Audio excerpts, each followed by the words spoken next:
Hello, and welcome to episode 90 of the What We've Watched podcast. My name is Chris. And Summit. And this week, top 5 films of 1990. Insert the cue the music. We talked about this last week and whatnot. We sort of previewed what we were going to be doing. We've been doing our these top 5, these decade-based top 5s for a while now, since 1940s, which we started at episode 40, right? Obviously associated with the episode number that corresponds. As we explained last week, as we explained yesterday, as we explained last week, we, for the 90s, we are going to be doing one for each year, because, basically, it's a decade that we know really well. We saw many movies at the time. We were of an age that we were, going to the theater and actually seeing a lot of movies as they came out, and as well as seeing stuff on video and stuff like that. So, I mean, and, being that age and stuff, we weren't really doing we didn't have a lot of other sort of like commitments to adult life. Early high school years. High school, a lot of free time in your hands. And you were working a fair bit. Not at this point. The later teens. Later teens. Not 1990, I'm just talking about the 90s in general. I had my paper route. But I'm just talking about 90s in general. But other than that, we didn't really have any sort of real commitments. As most people that age. So we were able to see more movies than we probably are nowadays. It started getting to an age where we could make our own decisions about the kind of. Well, that's the thing. It wasn't like a family-based thing. It wasn't like, the family's going out to a movie. It was just like, we got some time. Let's go to a movie. Summer matinee, that kind of stuff. So a lot of summer matinees, a lot of that sort of thing. So, we're doing, obviously for the 80s, we did a two-part thing where we did the early 80s on one and the second half of the 80s on the second part. Because, again, that's kind of like, we were sort of kids in the 80s, kind of, so, we did see a lot of stuff from there. Because we also retroactively. Yeah, like in the sort of early 90s, we were still seeing a lot of, 80s stuff on video and stuff. So, that was kind of getting up there, and then the 90s is where it really exploded. We're doing the next kind of batch of episodes. We're doing these year by year, as kind of like a build up to the big episode 100. Pretty huge milestone for us. Who would have ever thought that we would make it this far? I mean, we just keep doing it. Well, we both keep showing up every week, so it just keeps happening. I suppose. I mean, it wasn't really a hugely calculated thing. It was more just kind of like, well, let's try this, and then let's try this. So that's kind of our introduction there, and so this week we're starting out with 1990. 1990's kind of interesting because it's like, just sort of looking through it. For me, it was very.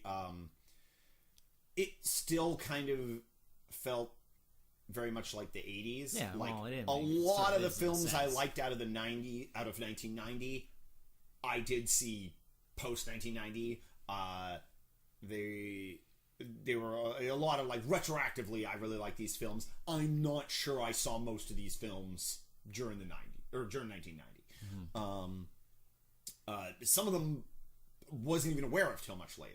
Well, that's all right. But we're not doing it based on what you thought were the best ones at the time. We're doing it based on knowing what it comes out later in the 90s. You can much more easily say, oh yes, I probably saw. Not only did I see all these films that year, I probably saw them all in the theater. Well, like when you get up into like later 90s and stuff. The mid 90s and later 90s, for sure. No, I agree. It is doing this year by year is a really, I think, great way to trip down memory lane. Well, I was going to say it's both a neat, nice trip down memory lane, and a very, like, allows us to be very focused on films that. Well, stuff that wouldn't get talked about otherwise, basically. Films that would have to fall into a very specific top 5 categories. Like, these films, some of these films would definitely not make, like, a decade. If we were doing this as a decade, and might not the make whole it. thing, But, but on the other hand, there are certain years where there was, like, so many classics in that one year that it was almost... 1990 wasn't a difficult year. but there are some years coming up that are going to be real hard. 90 wasn't too hard for me, but I did find that I had to leave out a few things, which, I mean, I'm interested to see what's on your list. Because as usual, I don't know your list either. But there was a few things I had to leave out that are movies that I really enjoy, but that I kind of was like, well, strictly speaking, they're not technically like the greatest movies. Like, they're very sort of flawed, but like I enjoy them for what they are. So they're the kinds of things that in a wider scope they might have made it onto a list, or they might be like even honorable mentions due to my enjoyment of them. But I kind of had to bump them from the list because I was like, well, I gotta stay focused here and just do the ones that I think are genuinely good. So I had a little trouble with 1990 in that sense. Like, not too much trouble in that it was pretty easy to decide which ones were my top ones. But just the fact of having to let go of some stuff that I do really enjoy, but that I was just like, oh. So, yeah. And then, I've... Sorry. That's a lot of really noisy. But then, I've taken a quick... Like, I haven't finalized any of my other lists, but I've taken a quick look forward a little bit. And yeah, like you say, like there are other ones where, some years it's just kind of like, well, I would never talk about this if it wasn't for having to fill this year out. And then other years are like, holy crap, this year is actually genuinely hard to do because there's so many like classics in that one year. So yeah, it varies a bit. So before we go in here, crossover predictions. I'm gonna say 2. Okay. Yeah. I'm going a little higher than usual. I usually go 1, but I'm going to say 2 unless you left one off for a very specific reason, but it'll probably come up when either of us has it. Okay, that's interesting. Yeah. That's interesting. Yeah. Yeah, well, I mean, That's, but I am curious as to what's on. Yeah. I also feel I was safe to leave a particular movie off my list because I'm pretty sure it's on yours. But it's like fair. It was something that was fighting for number 5 anyway. So okay, that's fair. Yeah. Well, 1990. I mean, that's we hadn't met yet, so exactly. Yeah, that's a weird kind of outside of the thing. That'll be interesting. As our list, as we go through these episodes, when we mid-90s, converge into the mid-90s, when we started movies, hanging out all the time. We saw a lot of movies together, or like with or like with friends my and stuff. Yeah. We went to a few like with my dad. Yeah, that's right. Yeah. Like in the sort of like around 94. Yeah, your dad would drive us in that big gold boat. Yeah. So So my number 5 is the most recent movie. Oddly, not from 1990. That's weird. It's totally strange. The most recent film I have seen from 1990. Okay.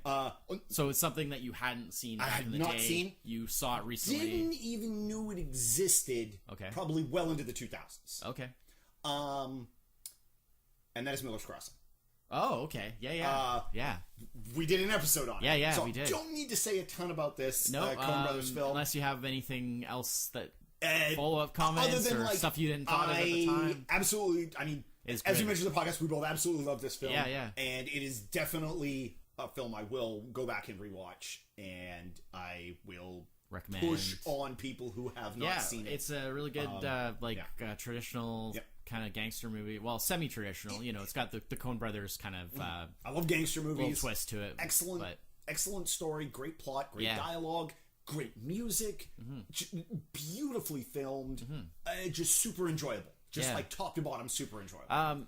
My experience with it was amazing cast. Yeah, my experience with it was somewhat similar in that I didn't see it back in the day, but obviously I saw it a bit before you, but it did take me many years, and same here. I didn't see it until the 2000s, and for me it was just a case of I'd always heard about it, but the opportunity to see it had never arisen because back in the day it was like unless you saw it in like the video store or like you were able to find it somewhere, you didn't really see it.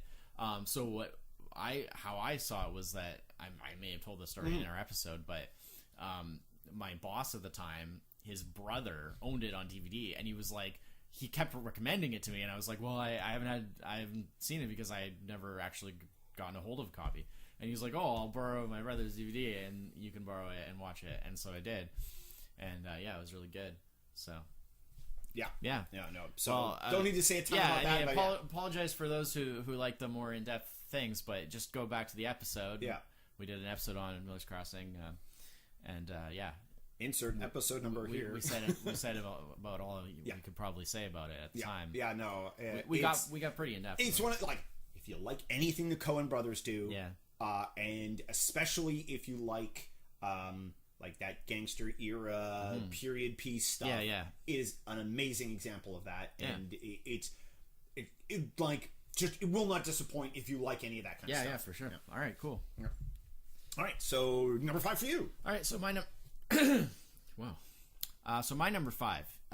So my number 5 is a return appearance from a filmmaker that quite prominently featured in our last decade based off of the second half of the 80s. In fact, so prominently so that this particular filmmaker actually had 2 films on my list on that one. On that one list, which I tied together just because I couldn't decide between them. They're like so close together, and they're just like, well, they're both classic, and I can't really decide. And what's crazy is that all 3, the 2 that I had on my late 80s list and this one, are all in 3 consecutive years. Yeah. Shows you kind of what kind of role this particular director was on at the time. So the films from the 80s I was talking about, it were Beetlejuice and Batman, of course. The director is Tim Burton, and the 1990 film is Edward Scissorhands. So I had a sneaky suspicion this was going to be on your list. Where Beetlejuice and Batman were like really near the top of my late 80s list, this one is number 5 because for me it's like on like kind of like a one kind of tier down. It's not sort of one of my most favorite Tim Burton movies, but it's still kind of up there in the kind of that real classic era. Like he had that really impressive run, and especially them being like all 3 like in a row, like literally like 88, 89, 90. Yeah. Like that is pretty amazing. Like have 3 like classic movies like that all in a row. That's like quite the 3 years in a row. I mean, and they're not like small movies either. No. Like Beetlejuice, Batman, like, and even Edward Scissorhands, like a lot of production and all value, to one degree or another very well regarded for what they did. Yeah. You know. No. So this was, you get Winona Ryder's back from Beetlejuice. This is the first movie with Tim Burton did with Johnny Depp, so that kind of started like a major, kind of pretty legendary collaboration of them doing like so many movies together. Of course, got again the classic Danny Elfman music. They work together on almost every movie.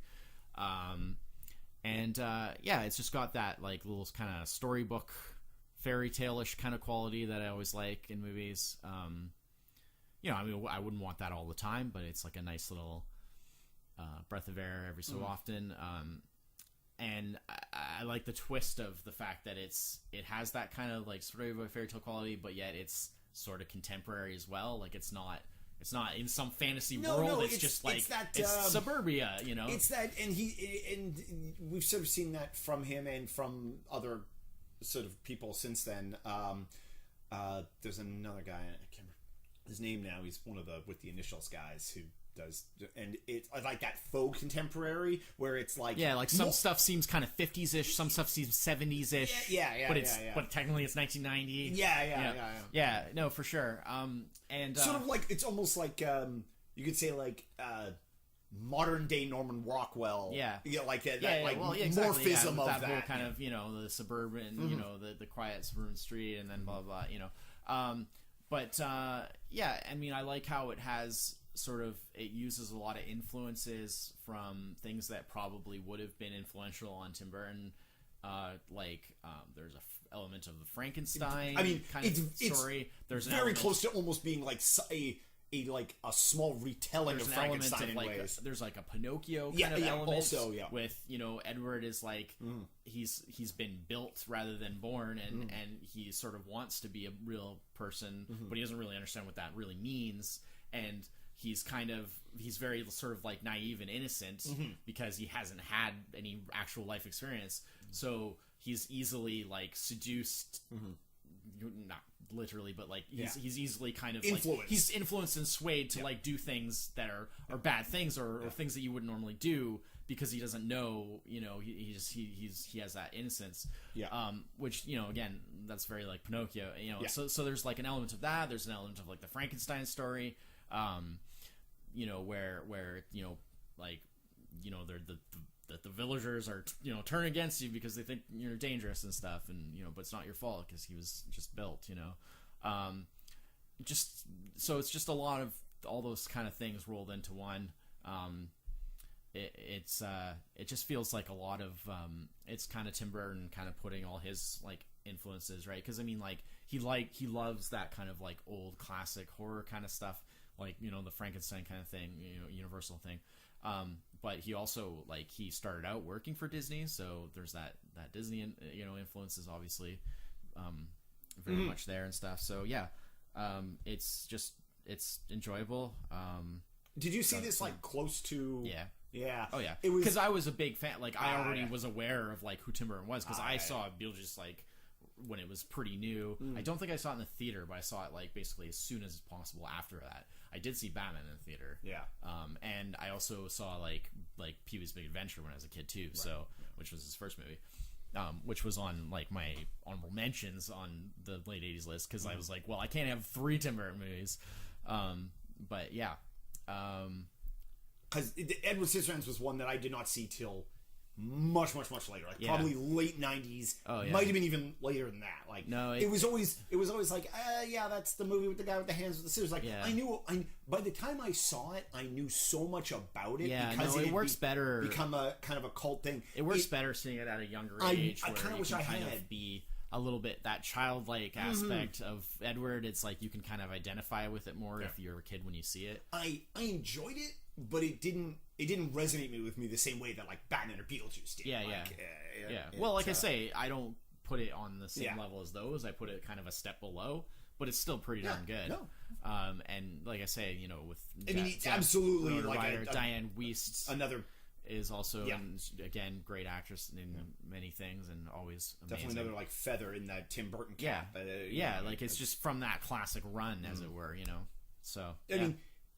It probably goes without saying because of the sort of the nature of the him doing it. I guess Beetlejuice had a bit of this too, where it was like for kids, but also kind of spooky in some ways, and like scary for kids. Like if Edward Scissorhands hadn't been like well liked and well accepted, like Nightmare Before Christmas may never have happened. Yeah, it definitely you can see elements of that, like or pre bit of a prefiguring to that. Yeah, for sure. Yeah, but that's well, it's good. that whole thing of him being able to introduce those darker kind of like macabre elements. Yeah, that's a good word for but it. Still keep it very, relatively kid friendly. In an odd sort of way.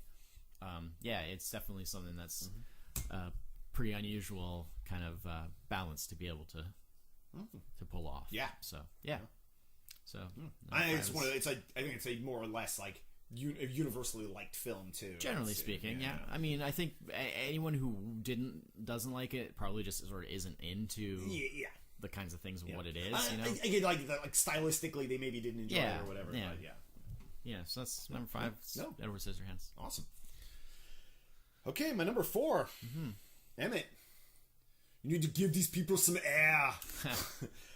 Total Recall. Yeah. The original Total Recall. Of course. Arnold Schwarzenegger. The only Total. With Arnold Schwarzenegger. Yeah.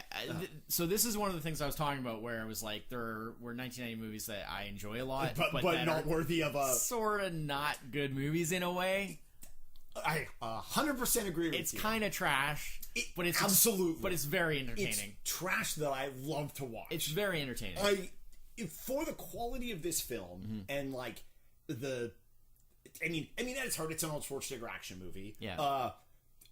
Unfortunately, bears, and I don't know who it's unfortunate for, the title of a rather interesting story by Philip K. Philip K. Dick. Originally, which this movie has absolutely almost nothing to do with. I can remember it for you wholesale. That's the name of the story.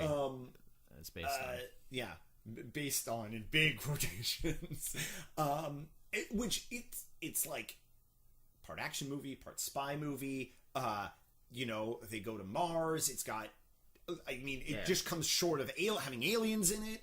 It's as 14-year-old Chris, it is really like everything It's in the a real kitchen over the sink top, in there. just throw everything in. And it exists purely as just like entertainment. Yeah. And I have seen it far more times than a movie of kind of this quote unquote quality probably deserves to be seen. But it's fun every time. I feel like, you say that, but like at the same time, I feel like the entertainment value justifies the rewatching, regardless of its kind of objective quality. Like, because it just has it has a lot of entertainment value. And again, I mean, I would put it like being that this is like Paul Verhoeven. This is following RoboCop, which was so amazing, and so it does suffer somewhat in comparison to that in a way, but also you can see where a lot of the same elements were carried forward. I mean, we even got Ronnie Cox as the villain again, twice in a row, and different but similar. I mean, again, corporate villain. He's like a big business but super evil. So it's like literally, a very similar character and doing him two in a row. In some ways, much like RoboCop, which was a very satirical film. His character in this is not Cohagen. It's not as uptight as Dick Jones from RoboCop. No. Dick Jones is really Dick Jones uptight. was like super like corporate sooty kind of guy. This guy was much more like the corporate. He's a little looser, like thuggy corporate. Yeah, he's a little looser, guy, but I mean, otherwise it's pretty similar. But it's great for that. But it's. And I definitely feel like Arnold and in a Paul Verhoeven film is like a match made in heaven. Yeah, like exactly. It's a great combination. It hits all the right buttons, you know. It just scene after scene is just, oh, this is the thing with the head, and this is the thing with the drill, and this is the like every scene. Michael Ironside. Michael Ironside. Sharon Stone plays just she's just a she's horrible terrible. person. She's terrible. And I mean, technically, this movie almost has like two Arnolds in it in some ways. Well, it has, well, and it also is very, it's a very kind of hero versus everything kind of movie, because it's like there's multiple villains and there's like a whole kind of everything's kind of working towards, working against, our hero to a certain degree, and he doesn't have a lot. You know, he only sort of has one like real kind of ally. And, well, he's drawn and even then, it's into questionable. This ridiculous, because of like who his real personality is before he was kind of overwritten by Quaid.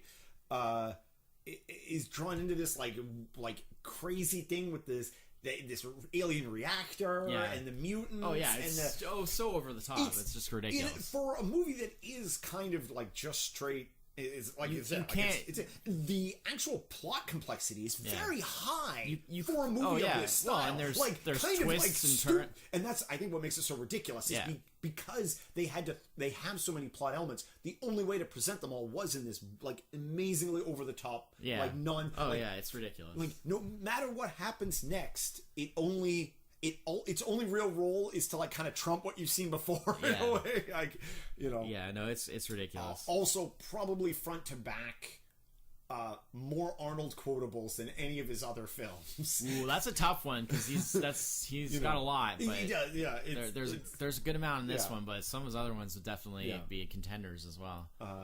But yeah, no. So yeah, my number 4, Total Recall, just a super fun film, and I know exactly what you're saying about it. How it's not really that great a film. Yeah, no, it's fine. To me, it's absolutely. I mean, you're putting it on there based on entertainment value, essentially, which is fine. I just it's that thing where like you have a certain set of stuff that you need to fit in, and you got to be kind of ruthless and decide like you got to prioritize. And it's 2017, and I still find Total Recall 27 years later entertaining. And most people who have seen it a number of times or who liked it, like still like it didn't sour with age, which No, because it was as bad. It was always as bad as it was ever going to be. Yeah, exactly. It couldn't really get worse. Yeah, like so it everything is that's good about it has remained good, and everything that's bad has remained bad. It really encapsulates like a lot of those kind of films at the time. Well, and it was one of the first of the sort of like it kind of set the stage for the modern kind of mega blockbuster type movie where you throw like ridiculous amounts of money at it, massive like special effects and visual effects and huge like epic it was kind of what kind of started that trend to a large degree. The 90s summer blockbuster action film. Like because before that, even like big movies, like big blockbuster movies and stuff, the budgets were nowhere close. Like this is the beginning of like those triple digit budget. Yeah, like not quite. It's just under, but it was 1990. Yeah. But like the fact that like this was pushing close to that 100 million budget mark. Back then, but I mean, you look at it and it's just crazy. I mean, I remember that when movies started to push that envelope, and there was a lot of backlash against that. Yeah, well, because people were like, it was such a huge jump, and it was such a huge jump. Yeah, like in a 5-year period, movies doubled from in like price. 40 to 50 to like 80 to 90. Yeah, exactly. And then taking us to now, where it's like you can't. Like you can't spend less than $100 million. You can't make like a bit, because it's just like there's an expectation of bigness. So but it's good. Backed ourselves into a financial hole. In a way, and I mean, a lot of great stuff has come out of it, but there's also a downside to it too, and that's a whole nother sort of topic. But at the same time, you think of some of the great kind of really big crazy movies that have come, and they owe a big debt to Total Recall for kind of forging that path. So so good so stuff. my number 4, Total Recall. All right, cool. So my number 4, recall. My number 4, similar sort of situation with my number 5. Okay. It's a return appearance from a filmmaker or a director that has been quite well represented in the past couple of decade-based top 5s. Had a film on both the first half of the 80s and second half of the 80s ones. That's in the first half it was This Is Spinal Tap, and the second half it was Princess Bride. And it's Rob Reiner is the director, and the film is Misery from 1990. Another interesting thing is that while most people know that Misery was based on a Stephen King novel, the screenplay adaptation for the movie was written by William Goldman, who is the original author and screenwriter of Princess Bride. Oh, so there's another little... Wow, that's quite the another little through line.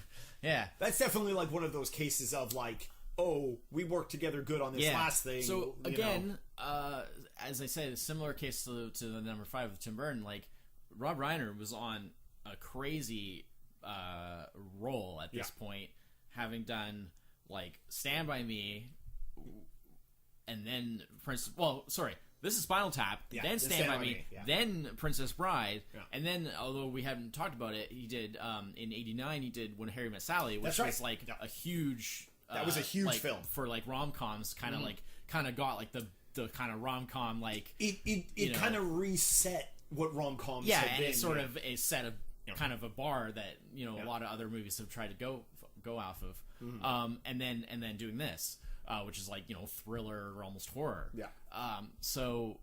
And of course, Stand By Me had been based on Stephen King as well. So I mean, there's a similar thing there, but that was like a sort of coming of age drama kind of thing, whereas this is more like thriller, almost borderline horror.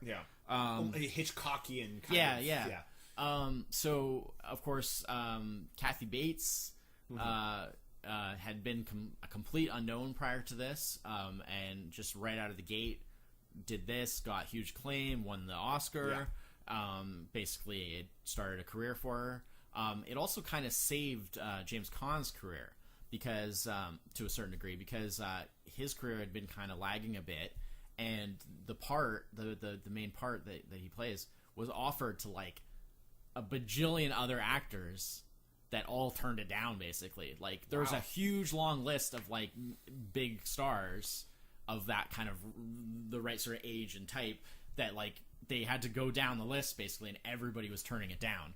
Nobody wanted to do it, and they finally got down to James Caan, and he did it, and like he was great, and it kind of, you know, he then went on to have Reminded people, oh yeah. he got a lot of other good parts throughout the night, or maybe not necessarily the best parts, but like he got more prominent parts throughout the 90s, you know, I think probably as a result of this.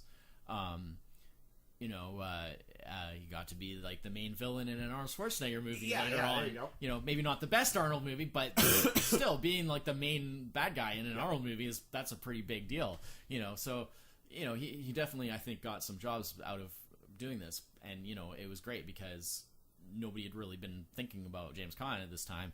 And they, like I say, they went down a huge list and finally just settled on him because they couldn't get anybody else, which is kind of a brutal way to get a job, but hey, you know, it worked. Yeah, and the exactly. thing is it's not like he was not as good as any of those other actors It's would just have been. so many people. It's just of that he good wasn't value or he wasn't really being thought of for that. And you know, but once they had him, I'm sure they were quite happy with it because he did a great job. And yeah, I mean, pretty much, I don't really have anything special to say. It's just extremely well crafted. It's very suspenseful, and you know, it's thrillery. It's a very contained thing because it's all basically in the one little house, mostly in limited location, mostly in one room. Because you know he's bedridden or you know trapped in the room for most of the movie. forcefully bedridden. Yeah. You know, there's the famous hobbling. Yeah. Just bedridden while he was bedwritten. like you say, a good comparison as you made that sort of Hitchcock comparison. Like it's one of those kind of things of like the very suspense and thriller driven and very sort of psychotic characters and stuff, and so Misery is my number 4. Awesome. I don't have a ton to say about that. Not too familiar with it, or I didn't really like it. oh, okay, Yeah, like I know it's a kind of a contrary opinion. Like it's a fine movie, but it didn't like.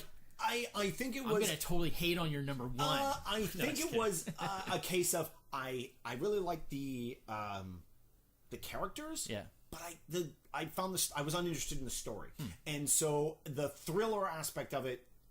Wasn't very thrilling. Exactly. I bumped against the thriller, and I was like, wow, Kathy Bates was amazing. Yeah. Too bad she was amazing in a film that I didn't really. Okay. And I've only seen it the one time, Yeah. and I have no idea. It might straight have been like how I was feeling at the time. Yeah. Which is, I feel, unfortunate because You don't really have much desire to see it. well, it's not even that. It's more you can't watch a thriller for the first time a second time. Yeah. And so, like, I know how this movie ends. Right. So there's no tension. Well, There's no- I feel like you know, it's I mean, I would definitely probably pick up on a lot of stuff that I didn't. Also, I mean, I feel like knowing how it ends, it's like, well, I mean, it's fairly easily guessable on the basis I of didn't the say- fact that most thrillers kind of What end some probably fairly the similar. reason why I didn't enjoy this movie the way I could have is I think I was like 15, 16 when I saw it, and not the kind of movies I was consuming and enjoying when I was that age. Yeah, you were more about Total Recall. Exactly. I'm gonna watch Total Recall again. Yeah. Exactly. Like if I had like 5 years later, early 20s, I probably way more connected. Yeah. It is definitely a movie that I do roll around in my head like, I should go back and watch that. Yeah, well, I should when I'm in the mood for a Don't force kind of a yourself, creepy right? thriller. Yeah.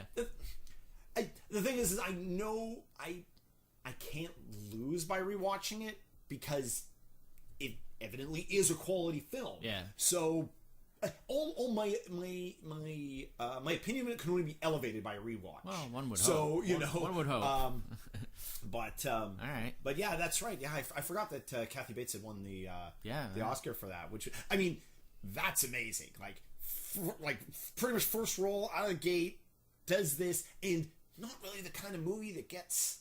Like Stephen King movies aren't usually, yeah, exactly, for sure. Yeah, just of this style. just for it to get recognition, you know, was. I mean, amazing. Stephen King movies in film are, Well, they're usually not that's done. That's a top 5 we really need to do. They're usually done just as kind of like a cash-in on the Stephen King. Think about it.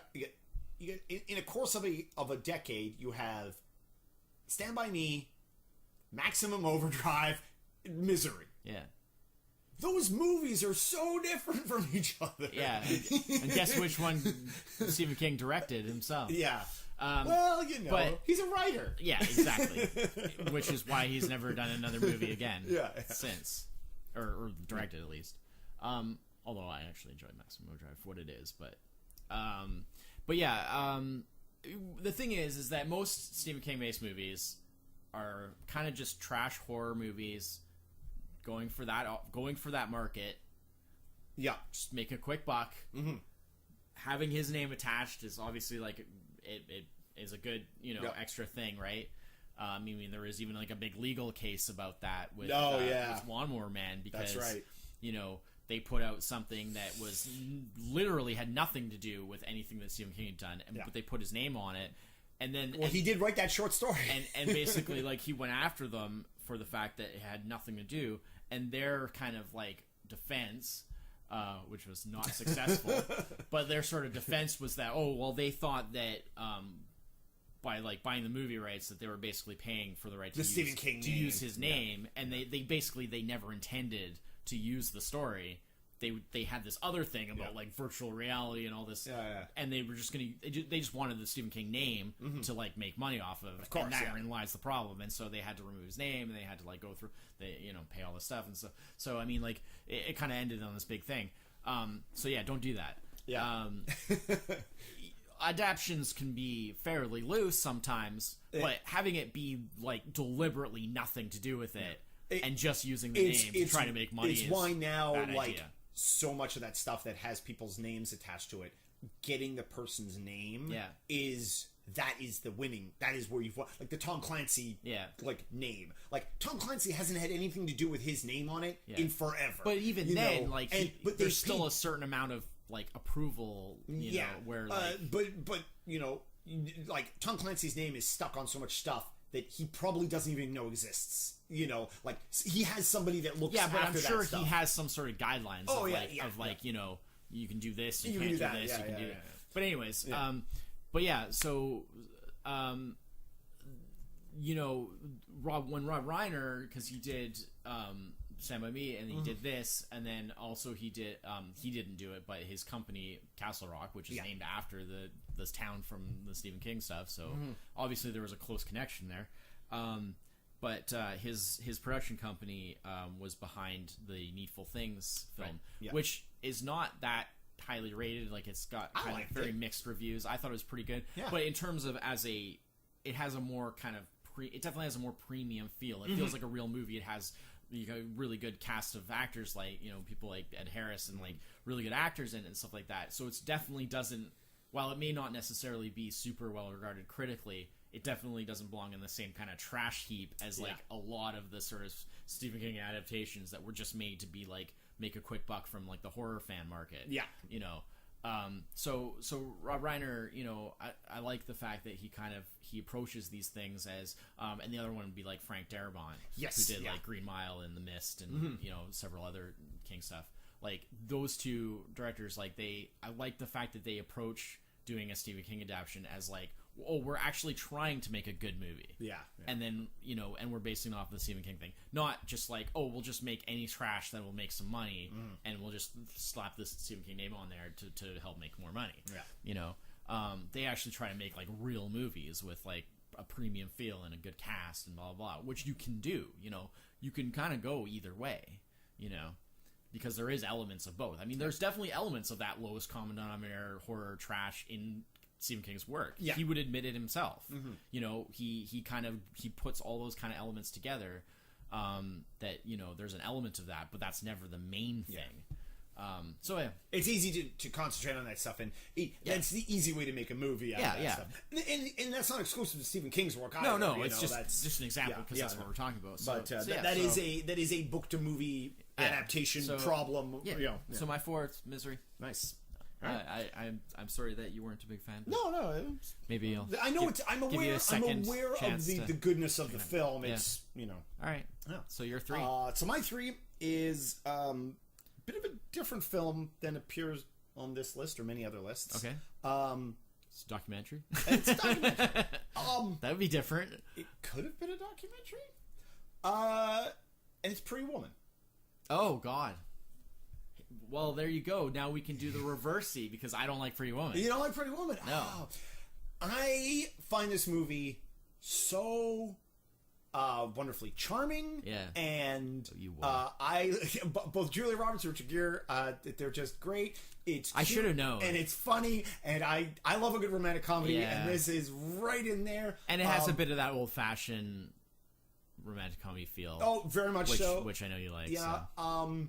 It actually does harken a bit more back to more like the 50s stuff than kind of the stuff at the more of the era. I like the music. It features a lot of like 80s music and stuff. And it's I know it's not a brilliant movie. No, I mean, hey, it's well regarded. It's well regarded. It's has claim to fame is fans. like it's like one of the, I don't know, at the time it was like the biggest moneymaker as far as romantic comedies, like by a huge margin at that point. It was a bit of a phenomenon. Yeah, for sure. I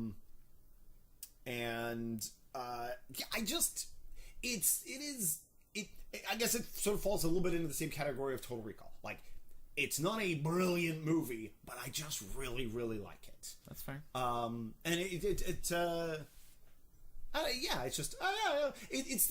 I fall in the category of that kind of movie where you're flipping channels. Flipping channels, who does that anymore? But in the case then, in the the past, 90s we were, and I would come across, Pretty Woman's playing. I just stop and watch it. Like, regardless of where it is in the film, I just stop and watch it. Like, it's just yeah. All right. Yeah. Fair enough. Yeah. No, it's okay. Reversal here. It's not. You didn't dig it. You don't really like it. No. Just I'm familiar with it. Like, I've seen it in its entirety, and I don't think it's bad. It's not for me. Oh, okay. Yeah. Just not your not my your bag. kind of thing. Yeah. It's not my bag. No, that's fine. That's fine. It is very of its. But I'm picky. Genre. I'm picky about comedies, and I'm even more so picky about like romantic comedies. It's really not my thing. But like, there's a few. There's like a very, very few I like. So no, it's absolutely fair. That's probably more the reason than anything else. But not a lot to say about this. I mean, pretty much, much well, like pretty much everybody's seen Pretty Woman. Yeah, for sure. And it's hard to really say a lot when it's not really a conversation. Yeah. Like, I don't really have anything to say other than that. I don't really like it. No, it's just quite alright. Yeah. So, cool. My number 3, Pretty Woman. All right, cool. My 3, finally. Now that we're in the 90s, things are opened up a bit. Yeah. I can talk about a film from one of my favorite directors that I haven't been able to get onto any other top 5s because the 80s were just so jam-packed that there's so many classic movies in the 80s I just couldn't fit anything in. Yeah. But now, 90s, we're opening things up because we're doing a year per list. So, of course, the director is David Lynch, and the film is Wild at Heart. So, Wild at Heart, I have an odd history with, in a way, or background with, because it's one of those movies, and there's a few movies that are like this for me, but it's one of those movies where when I haven't seen it in a long time, and I like think about it, I'm like, yeah, it was okay, but it wasn't one of the best. That's how I remember. It was one of the lesser ones, compared to some of the other stuff and that. And then like when I see it, or when I really think about it, I'm like, wait a minute. No, but there's that really awesome thing, and then there's the other awesome thing. Oh, and then there's that whole kind of general, it was actually really good. And I think that part of, and I mean, I have that feeling about, there's a number of movies that are like that from, different, not related to a person or anything, just in general. where I don't see them for a long time, and then I think like, it wasn't that good. And then I realize, oh wait, no, it was really good. But I think also with Wild at Heart, to some degree, I have a little bit of that subconscious grudge against it that many people have, many Lynch fans have, where because it's the movie that he stepped back from Twin Peaks to work on. Right. It's the one that he made while Twin Peaks was in production. And I know that like even like the cast of Twin Peaks and stuff, there was some resentment there of them sort of feeling a bit abandoned, because when Lynch stepped back to make Wild at Heart, that's when kind of things kind of really went downhill with Twin Peaks, because he wasn't there to kind of oversee it. I know that even like the Twin Peaks cast, you know, had a little bit of a bad feeling about that. And I feel like as a Lynch fan, there's a bit of that kind of like almost subconscious grudge of like, you're like, I like this film of at like all, screw Wild at Heart because what this film costs. Yeah. In terms of it made Twin Peaks not as good. So, but I mean, history is history. It is what it is. It happened the way it happened. And in and of itself, it's actually really good. You got Laura Dern returning from Blue Velvet, doing a character that is pretty much the exact opposite of her Blue Velvet character, so it really shows like her range. And we got Nicolas Cage, which is like seems like a great match. Like you'd think like Nicolas Cage in David Lynch film. Yeah. Like that's gotta be great because he's already kind of like weird and crazy, and Lynch films are weird and crazy. The Nicolas Cage persona well solidified already by 1990. Yeah. And the fact that they didn't make any other films together, because Lynch is known for working with the same people a lot, like over and over. And the fact that this is the only Lynch film that Nicolas Cage did, like I kind of wonder sometimes, like did they not get along maybe, or maybe it's just like purely like just they did the one film and that was like the scheduling and the nothing ever really came up that worked to get together again. Who knows? It could have been maybe he just didn't feel none of his. I mean, you think about the movies that came after this. Yeah, there were no roles that he fit. I think there could have been. Yeah. You know, but anyways, the point is that you know it's just odd that you'd think it would be a great match, and and it was in this film, but it's just odd that they never continued on with that.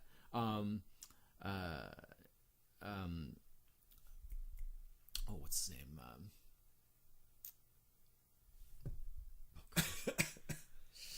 Shit. What's the guy? Willem Dafoe. So okay. Willem Dafoe, and then Willem Dafoe is another one where like the way that Willem Dafoe often is in movies and stuff like that, you think like, oh yeah, that's a good match with David Lynch. But again, like he didn't do any other David Lynch films, so this is kind of like a bit of an oddball one in a way.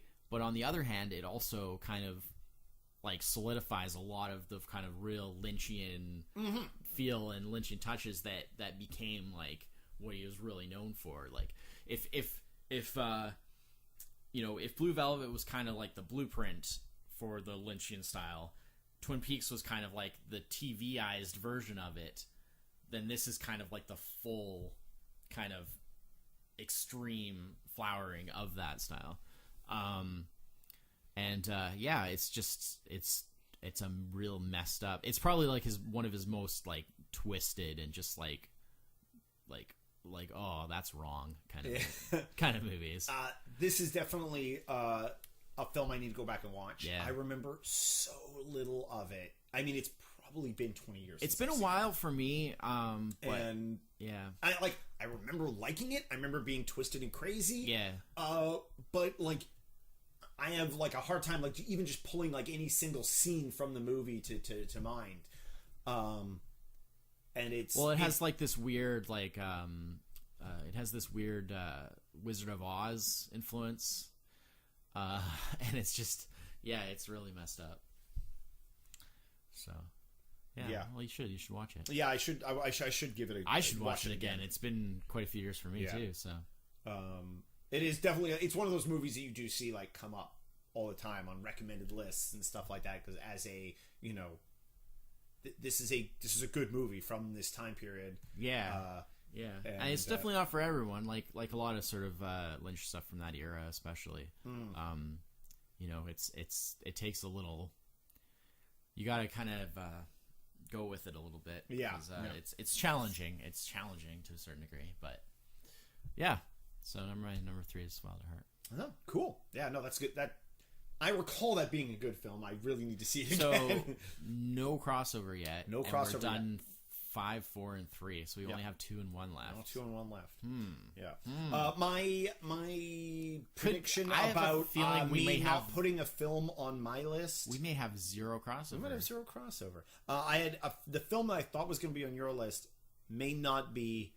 My guess for that was before you, your criteria of leaving off films that you liked but didn't say stand the test.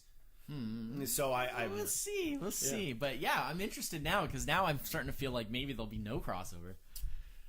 yeah, that'd be a first. Maybe. I don't know if it'd be a first, but it's definitely rare. Yeah. Very rare. My number 2 is a film that we have talked about before. Like on a list? Like, or on an episode, I mean? Multiple episodes. It's come up in a top 5. At least one top 5. Oh. And it came up in an early episode of this podcast. And it's Back to the Future Part 3. Okay, yeah. Okay. Well, I don't have it for the same reason as I've explained many times before, because those to me those are like the trilogy, and I can't break them up like that, and so It's the reason I put it under like special mentions. Special mention. I did the same thing in the '80s with the first 2. I had originally left it off the list. Yeah, no, that's as fine. well. I have nothing against because you I was doing like, it. well, first off, I was left it off because we've talked about this movie to death already. Absolutely. So let's keep going on it. Yeah. But being how, and especially after we had that big episode discussion where we just basically talked about the Back to the Future series. Back to the Future. Yeah. How, like, we both agreed that 2 not really a stellar film compared to 1 and 3. Well, 2 is not as strong a movie, but it has a lot of it has so much in it. So it has like a lot of memorable elements. People always remember like, oh, when they go to the future, and then blah blah blah, and then there's the thing where they go back into the first movie, and so you have like events taking place at the same time. So there's a lot of clever stuff in 2, but they almost tried to do too much, and it's not as strong overall of a movie. But 3 is the one that often, in past times, often kind of got a bit overlooked. Yeah. Because people just are like, it's just a Western. Nothing really much happens. From but it's really strong. Talking to people about it, and just the sort of the, I don't say the internet, but just sort of the general like public feeling I get from it. It's definitely like people, and I feel this exact same thing happened with Die Hard. Is people really like 1 and 2, and then don't like 3 as much. Don't get back on that subject. And I'm like, I think in both cases, you guys are misremembering the second one. Yeah. And look, there's plenty of reasons not to like 3. But it's really strong, though. It's super good. I mean, and it's, the biggest thing working against it is the fact... Time travel and Western, not the biggest combination. Like, not a combo you see a lot. The biggest thing working against it is it just has less, like, memorable kind of big things because they're not jumping around, making multiple jumps through time here and there and there and there, alternate timelines going in the future, blah blah blah. Multiple copies of characters. Like all the really crazy stuff they did in 2. But when you go back and look at it, it actually kind of weakens 2 in a way because there's like so much going on and it doesn't hold together that strong. Kind itself. of like that 2 is like the gimmick. 2 is much more of a gimmick. Yeah, it's more versus, gimmicky. And 2 is defined as the middle part of the Back to the Future trilogy taken as a whole. But if you're looking at it as individual movies and you're not worrying about like it's a Back to the Future movie, like 3 is great. Like it's a great it's almost standalone. 3 in shares a a lot more with 1 than say 2 does. Yeah, because like it comes full circle. There's like just like 1. They're not time traveling all over the place. No, you have one trip back to that thing and then one trip back home. It's mostly set in the same setting. Yep. It's just super fun. It's like really great, There's a great little kind of romantic comedy kind of subplot with it's almost more than a subplot with Doc Brown, with like the Clara character, with Mary Steenburgen, who is great. Yeah. They actually she's a great actress, they wanted her to do it from the start, and she was basically their only choice. and they were like they didn't know what they were gonna do if she turned it down because they were like there's They had no no one backup. there's no one else. They were like we have no one else in mind for this. And it was apparently like her kids that Like convinced her to do it because it was like Back to the Future movie, but yeah, I mean, definitely that was huge. And just westerns are fun. I'm sure all the actors really enjoyed getting to do all this stuff. But yeah, I mean, ultimately, what's great about it is that it's great when you separate it from the fact that it's a Back to the Future movie. It's still great because it's funny, it's fun, it's interesting. It has a lot of different things going on. It has, It is actually quite surprising a good plot. When like later on, or actually maybe right around that time, when you found out stuff like 2 and 3 were filmed practically Together, simultaneously, back to back. They feel so different In some ways, you're like, there's a lot of how did things they that are get- set up in 2 that are paid off in 3, very tightly intertwined. Like but that. I mean, just in terms of overall, like the sort of the feels of the movie, you're like, 3 feels like it was something that was filmed 5 years later. Yeah. Trying to make up for the mistakes that they thought they made in 2. And it's like, that's, no, literally, that's by design. They were like, Michael J. Fox would film a scene 1 in the morning and a scene from the other afternoon. Like, no, they were done. They were done back to back. They were all of 2 was filmed first, and then. Oh, really? Yeah. Oh, I thought I remember reading that he would be moved from set to set. No, the only somewhere. crossover was that a lot of times they were doing like editing and post production on 2 while filming 3. So a lot of times, like they would have to, like Robert Zemeckis would have to like basically get on like a private plane and like fly down to like LA, oversee something, LA to look at an edit or some proofs sort of or something. and then so he was like not sleeping basically at all. He'd get like a few minutes of sleep on the plane type of thing. But that's the only actual crossover. They were filmed back to back. Yeah. So. Yeah. So my number 2, Back to the Future 3. It's come up many times. Yeah. So yeah, it's time travel movies. It's very strong. Came up on just sort of it's. Yeah. So your number 2. My 2. So I don't really have a special intro for this one like I do with the other ones. It's not drop the movie name. It's not tied to a specific like director that I like or anything like that. Yeah. I guess the only thing kind of odd that I could say about it is it has a very long title. Okay. It's like a 5-word title. Okay. Which is pretty long for movie titles. You mean like Back to the Future Part 3? Yeah, that's a pretty long title too. 5 words. But 6 words. One of them's a number technically. True. But oddly enough, though, there is a connection. Back to the Future Part. There is, yeah. No, I know, but you said 6, and then I was one of them's a number. One's a number. Yeah. But oddly enough, though, because of something that you said earlier, there is a connection to a name that you have mentioned. Oh, okay. Which is Tom Clancy. Okay. Because it's The Hunt for Red October. Which was based on. Wow. This is one of those like boosh out of the blue ones. I had no idea I liked this film that much. It's crazy good. Oh, okay. It's amazing.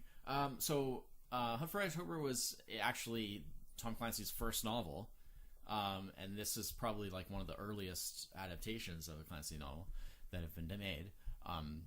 And it's first Jack Ryan movie, and personally, I think Alec Baldwin plays Jack Ryan in this. I think he's the best Jack Ryan. The Harrison Ford Jack Ryan stuff was good, but it got a little bit more into the area of kind of like the typical Harrison Ford action hero kind of mold, where like he's really like especially in Hunt for October, like he's like just a CIA analyst. He's a desk guy. He's in way over his head, and should not be here. And the fact of what part of what makes the story really good is that because he's the only one who really understands what's going on, he's sort of participating the whole way through. But like he's in way over his depth technically. Like he's just a peon. He's just a CIA desk jockey guy.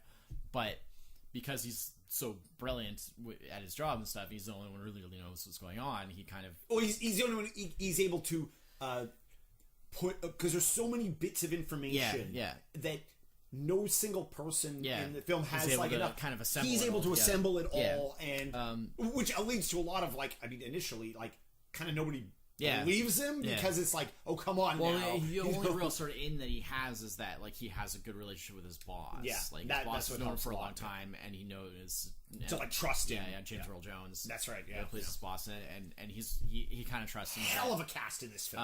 Yeah, obviously Sean Connery, Yeah. and Sporting the worst Russian accent ever. meaning none. No accent whatsoever. It sounded just- Scottish. Yeah. Well, the best part is too that his character is actually Lithuanian. Oh right. Because it's when Lithuania was part of the still part of the USSR, the Soviet yeah. Union. So he plays like the captain of the vessel of the submarine, right, the Red October. But and basically like the crew is defecting, but no one really knows. So it's because they're in this new basically prototype like crazy submarine. So it's this whole thing of like, well, are we about to? Is World War III starting, or what's going on? Yeah. And so it's very like suspense and thrilling and blah blah, and it goes back and forth. So you get both perspectives of like what the Russian crew is going through as they make their way through. And the movie gains huge points for me because it does something that I really love, which is how it deals with the language issue. Yes. Which I always love it when movies deal with language issues in interesting ways like this. So what they have is at the very beginning, when you have the Russian crew, you hear all Russian with It's subtitles. subtitled, yeah. And then there's a part where these two characters are having are talking, and it sort of goes in, it kind of zooms in, and he's speaking, and then it kind of just sort of morphs into English, yeah. and then it kind of pulls out again, and then from that point on, all the Russian crew stuff you hear in English because just to get that ease of like the drama and stuff, until the very end of the movie, because you're seeing it essentially. Whenever you're 100% with Russian crew, it puts you into their perspective. Yeah. So of course you're hearing it in English because it's an English audience or English speaking audience. So it's like it kind of puts you into their perspective. It puts you into the mindset of like where they would be.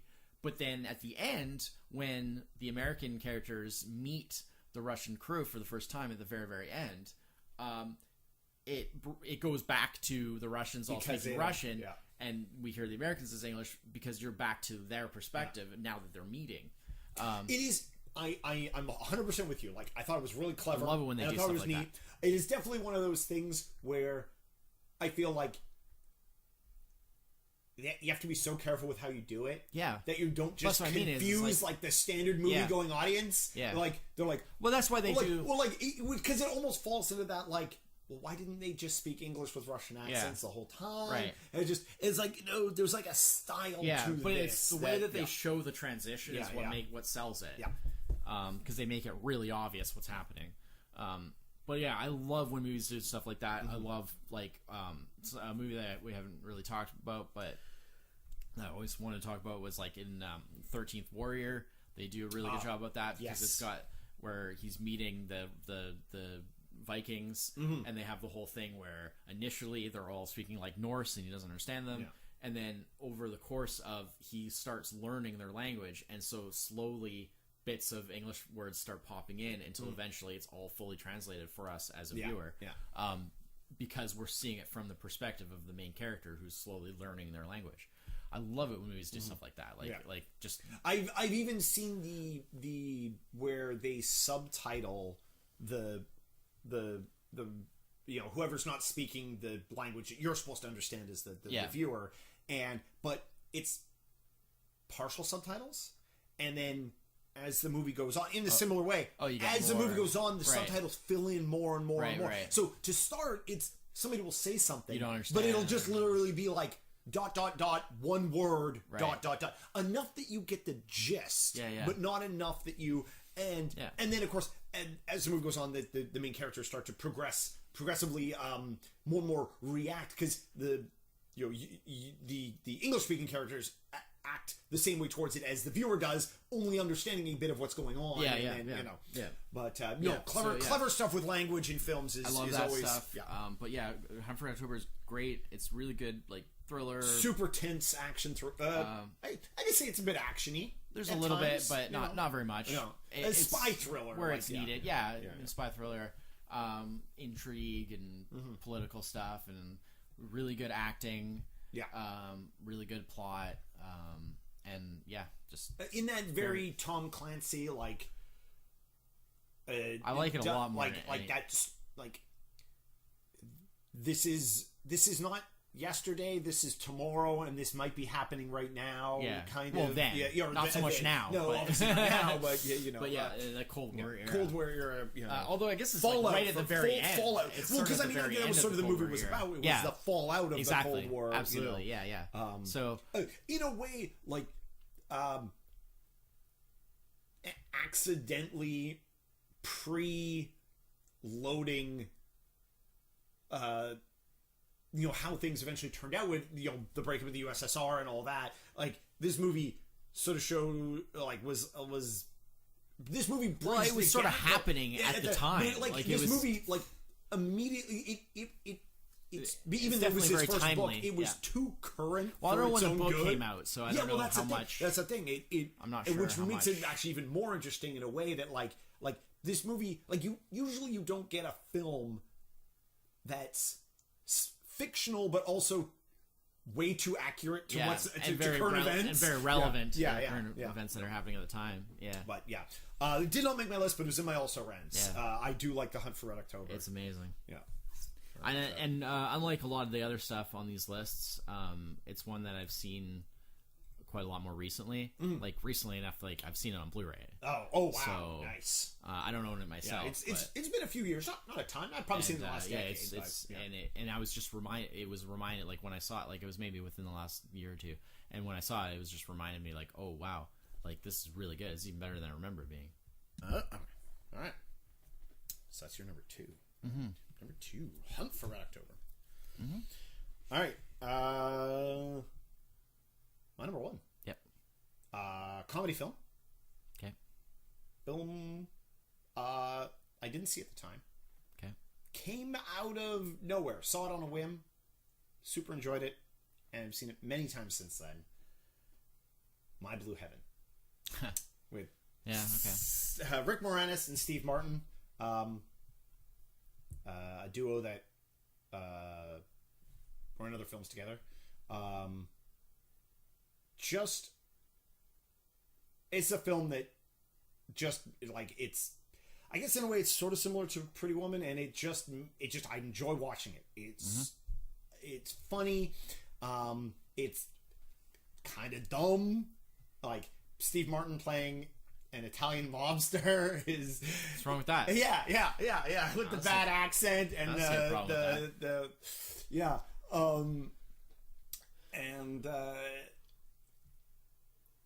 it's one of those films you watch and I feel good while watching it, and I feel good after watching it. Yeah. I think it's a quite underknown film. I don't know a lot of people that know of this movie. It is just a comedy, and comedies usually don't make it like that high on, top 5s in general. But well, because of the nature of this 90s things that we're doing, I think there's going to be a lot more comedies coming up. Yeah. For sure. Preview. Spoilers, yeah. Not so much on this list, but as we go through. Yeah. Yeah, I mean, I guess Pretty Woman's kind of like a romantic comedy, and Miller's Crossing is not a... definitely Coen not. Brothers sometimes associated with comedy, but not in this case. They make comedies. That's because they make every genre. Not that one. No. Not that one. That's not... I mean, there is some funny things. Of course, in there, but like in the same way that there's funny things in most movies. My Blue Heaven's awesome. I love it. Yeah, I know you really it would be like the next one down kind of thing. Like it would be on. It was on my short list. It was on my list of things to consider for the list. Absolutely. Yeah. It's just it didn't quite make it on the 5, but it's awesome. It's so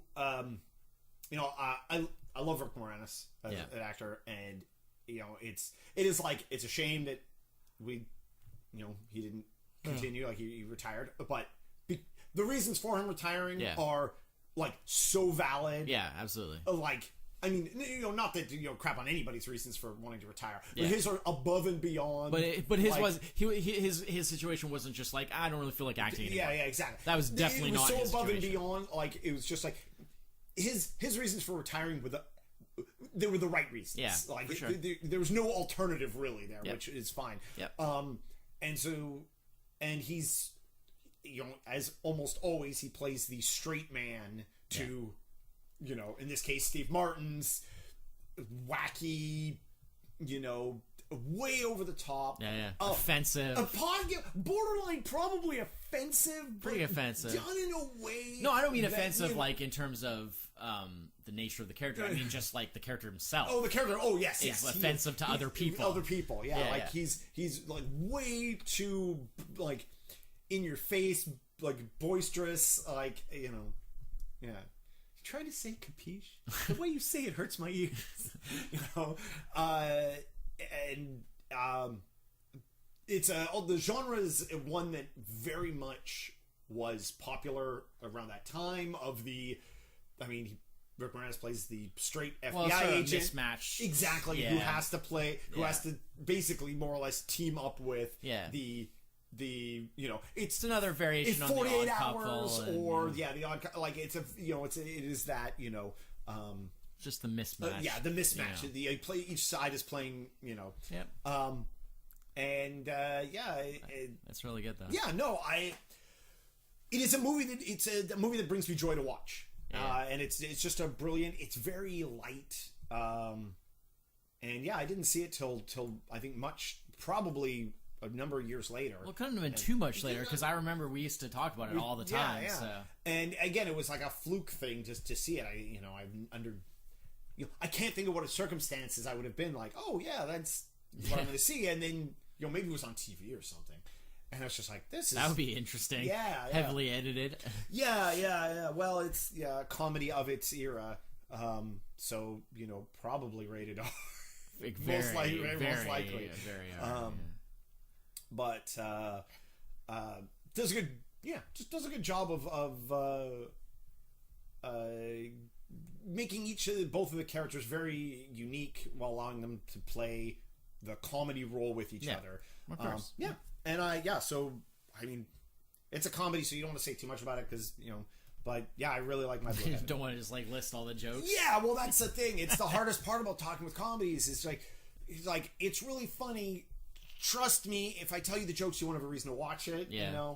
In fact, in preparation for this list, I went back in a lot of these films because a number of these films, I remember liking them, but I hadn't seen them in quite some time, so I went back and watched a lot of trailers. Yeah. And this is one of those trailers where maybe shows a few too many jokes, and maybe could have been 30 seconds shorter and left a little to the but on the flip side, I saw many trailers that were like, wow, that trailer's as we get a little more into the 90s seemed a little more in the 90s and then started happening less into the 2000s. That trailer is very misrepresentative of what this kind of movie is. I mean, none of them were the Gunman trailer, but Yeah. Classic trailer manipulation. Where it's just straight up lies. Yeah, Like, yeah. It literally just says stuff that the only is thing they got right were the actors' names Yeah. and the name of the movie. Yeah. The only way that trailer could have been even less representative is if it showed scenes from another film. Yeah. But right. yeah. So yeah, my number one, My Blue Heaven. Okay, cool. So what's your number one? My number one is one of my favorite movies ever. The movie that I've seen more times than any other movie. So there really was. It really wouldn't make sense to have anything else be my number one. It's Teenage Mutant Ninja Turtles, first one, which is ironic because it's the only one that I really like. It's the only good one. Well, it's the only good one in my opinion as well. But my point is that like a lot of people, might be like, I think it really depends on how old you are. Because the second film, from all that I've heard, have you never seen it? Well, I've never seen it from start to finish. I've seen a lot of parts from it. But here's the thing. It's like a bad adaptation of the cartoon. But here's the thing, is like from everything that I've heard, if you were like a kid, like a really little kid then, like who liked, you know, the cartoon and things like that, it was quite well done for what it was. Yeah. But the thing is for me, it's really all just about that first one, because I was never really that into the cartoon that much, even because by the time that it came out, like the show started in '87. Yeah. And by that point, I was already reading like the original comics, which, you know, probably maybe a bit too young to be reading them, really, but I was. Yeah. And they are more like dark, and you know, it was kind of like a takeoff from the whole kind of like gritty, dark comic thing of the '80s. Yeah. And so, you know, because just the ridiculousness of like, oh, they're like Teenage Mutant Ninja Turtles. So it seems like such a ridiculous idea, but then they put it in this like straight-faced, deadly, dark, serious storyline, like martial arts story. I'm talking about the early, like the early comics. Oh, the comics. So yeah, I was going to say that. The movie is much more Tim Burton's Batman to. But the point being that like that was a deliberate thing that they were doing for deliberately satirical purposes. Yes, that they were basically doing a takeoff on the whole kind of like gritty movement in comics at the time. But it was lovingly done. Like they liked that stuff. Like they were big fans of like, you know, the early like Frank Miller stuff, which it was heavily influenced by basically Daredevil and Frank Miller's work on Daredevil and Ronin, the independent series Ronin that Frank Miller did. So it was all that kind of ninja and samurai type stuff, and the martial arts kind of stuff, but with them being Teenage Mutant Ninja Turtles. So when they made the film, what I think is so great about that first movie is the balance that they struck between the fact that it was made by people that clearly were very familiar with the actual early comics. Yeah. Because the plot is extremely faithful, and there's like literally scenes that are like you could almost put side by side with the source material, and they're like perfect. Yeah, like it's very, very, very faithful to that. But at the same time, they knew that they had this huge audience of kids that liked Ninja Turtles from the cartoon and from all the marketing, you know, the merchandising and all that stuff. That had been a huge thing. So they found this great middle ground where they could have things like, you know, having them have the multicolored bandanas and stuff from the cartoon, and you know, a little bit more of the humor and a little bit more of the sort of like wackiness, but they kind of kept a good kind of lid on it, and sort of they kept it always having actual stakes and, you know, relatively serious in terms of the actual content of the story. That being said, like, it is hilarious. Like, it's one of the most quotable movies like ever in terms of like, I mean, of course I've seen it so many times, so I mean I know it better than the average person, obviously, but like it's like line after line after line after line after line. It's just crazy. Like, it's so amazing. Like I constantly quote from it like almost every day. You know, it comes up at one time or another to some degree.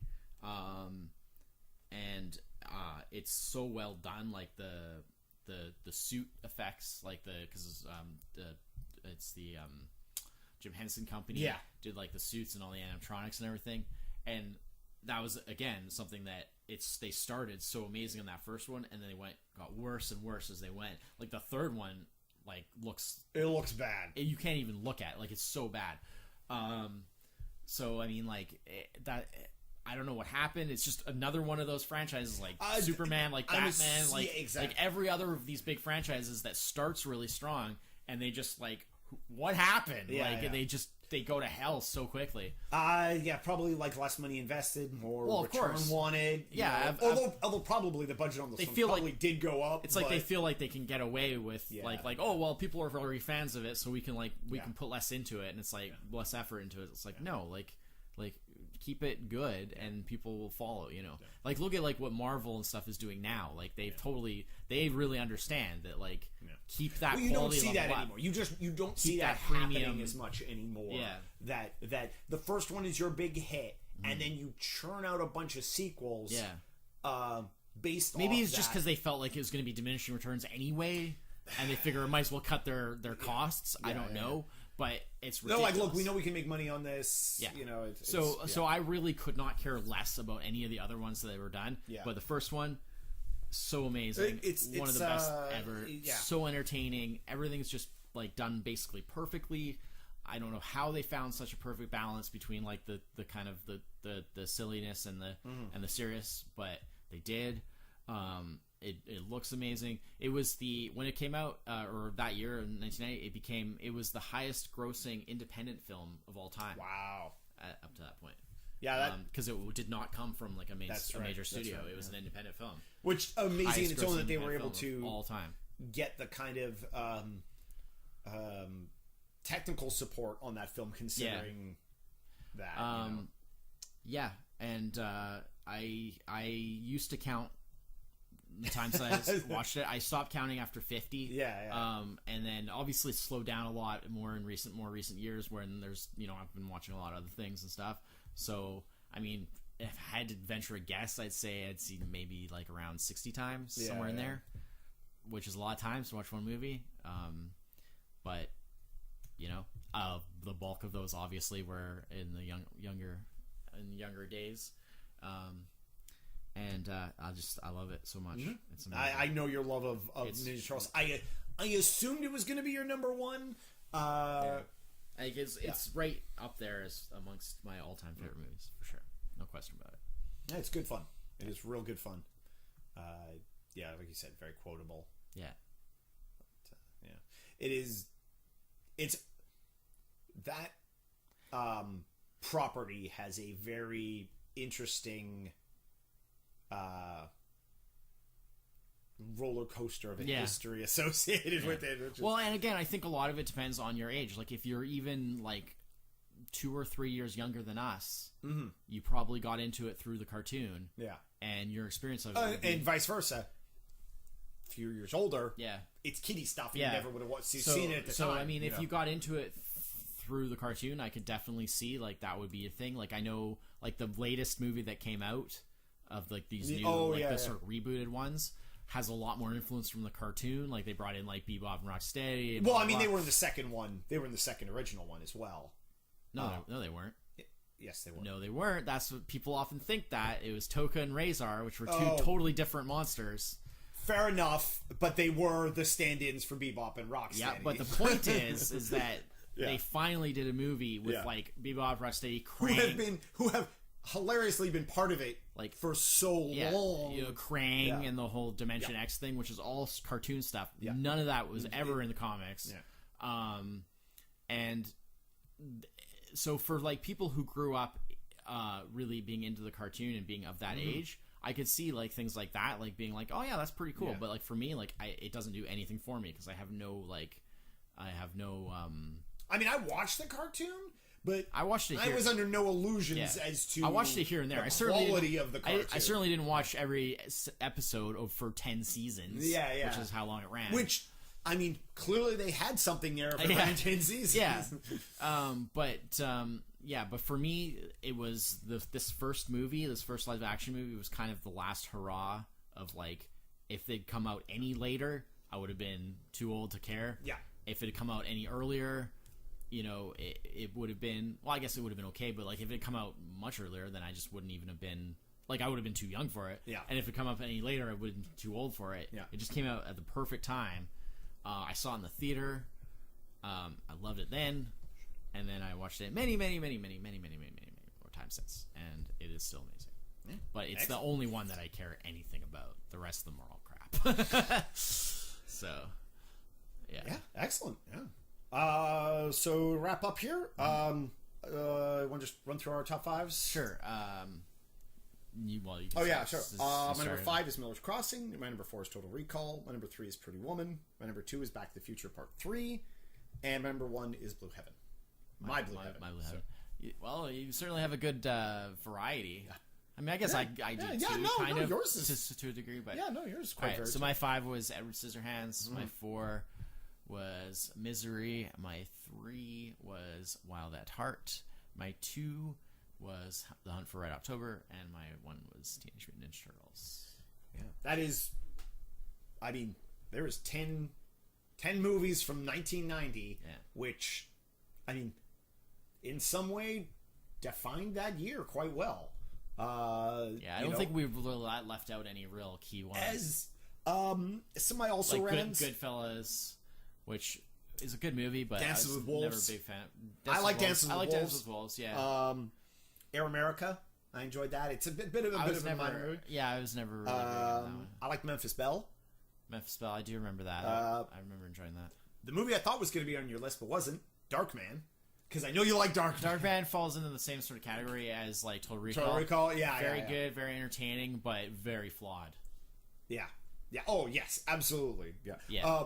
I have not seen it. I do love it though. Yeah. I have not seen it. I wanted it on there, but I just couldn't figure fit out it. where to put it, where I wasn't be eliminating something that I feel is technically better than it. But yeah, I love Darkman. And then, I'm glad you mentioned like I said, that Hunt for Red October, and King of New York. Okay, yeah. Which again, that's one of those ones like retroactively. That is a 90s film. I've never seen it. That is a 90s film that I really like, but I only saw it about 10 years ago. Yeah. So I've actually never seen it. Early Christopher Walken film Abel where Ferrara. he plays a monster. Yeah. I'm aware of it, but I've never actually seen it. But yeah. So, thank you, everyone, for tuning in this week and listening to our top 5 of the 1990. And next week, we will be returning with our top 5 of 1991. Of the 1991. Of the 1991. Yeah. Until then, I'm Chris. That's Emmett. Cheers. Bye-bye.